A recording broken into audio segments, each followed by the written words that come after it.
In the next experiment, we will interface the push button with LED. So for that program, you need to open the Arduino IDE. Next, select the board which you are using, ESP32 room module.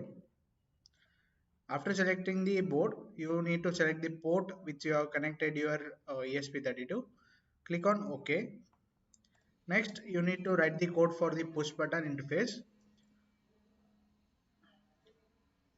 After writing down your code, click on upload. It will first compile the code which you have written. If there are any errors, it will show the errors. Otherwise, it will compile the code and then start uploading the code to the ESP32.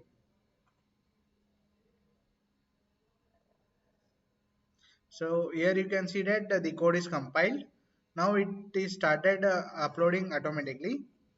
So once it is done uploading, you can check the out. You can connect the hardware to the ESP32 and observe the output. So, as you have previously seen that a push button program has jumped into an ESP32. So let's start the connection. So, or the input of the push up is connected to the pin 4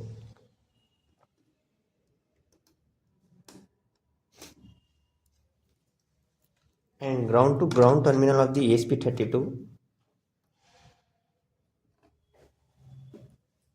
and LED is connected to the pin 2 of the ESP32,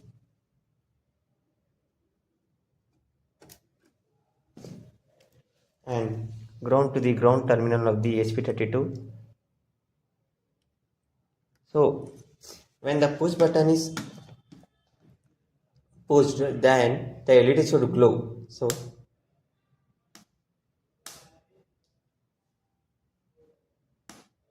when we push the button, the LED gets on. When we release the button, the LED gets off. So this is a push button code.